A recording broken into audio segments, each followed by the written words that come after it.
1 Corinthians chapter 7. Now concerning the things about which you wrote to me, it is good for a man not to touch a woman. But, because of sexual immoralities, let each man have his own wife, and let each woman have her own husband.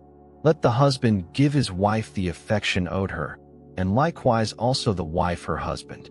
The wife doesn't have authority over her own body, but the husband. Likewise also the husband doesn't have authority over his own body, but the wife.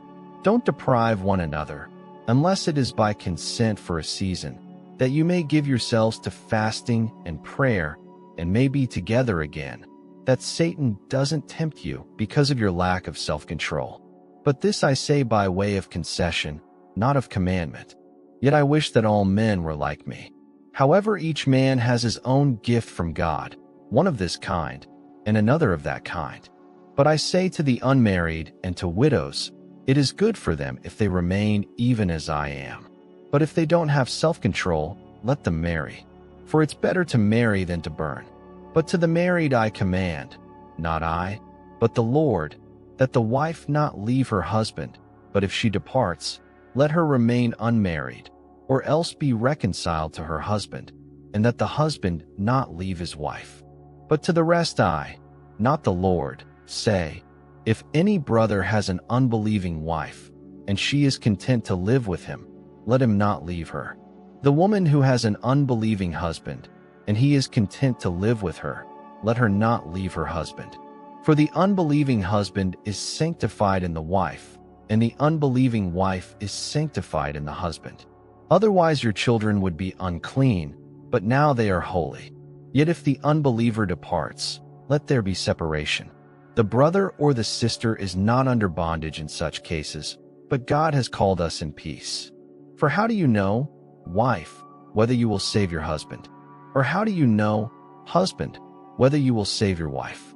Only, as the Lord has distributed to each man, as God has called each, so let him walk. So I command in all the assemblies. Was anyone called having been circumcised? Let him not become uncircumcised. Has anyone been called in uncircumcision? Let him not be circumcised. Circumcision is nothing, and uncircumcision is nothing, but the keeping of the commandments of God. Let each man stay in that calling in which he was called. Were you called being a bondservant? Don't let that bother you. But if you get an opportunity to become free, use it. For he who was called in the Lord being a bondservant is the Lord's free man. Likewise, he who was called being free is Christ's bondservant. You were bought with a price. Don't become bondservants of men. Brothers, let each man, in whatever condition he was called, stay in that condition with God.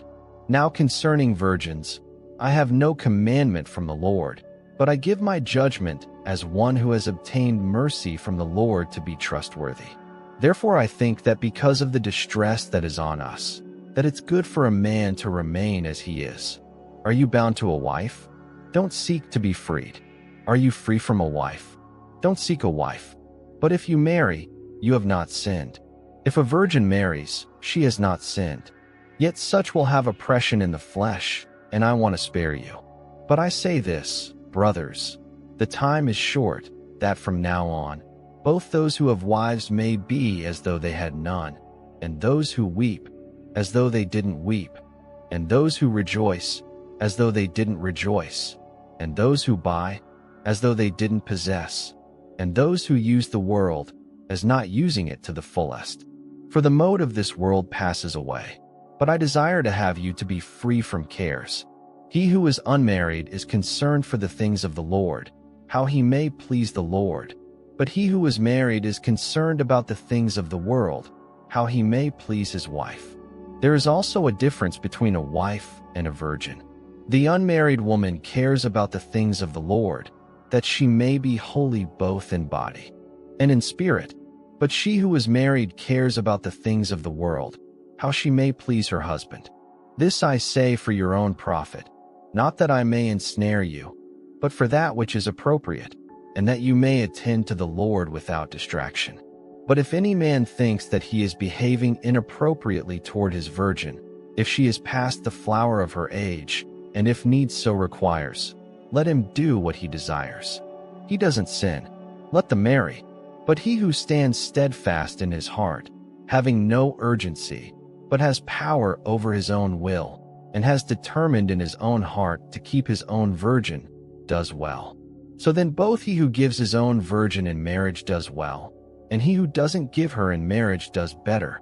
A wife is bound by law for as long as her husband lives. But if the husband is dead, she is free to be married to whomever she desires, only in the Lord. But she is happier if she stays as she is, in my judgment, and I think that I also have God's Spirit.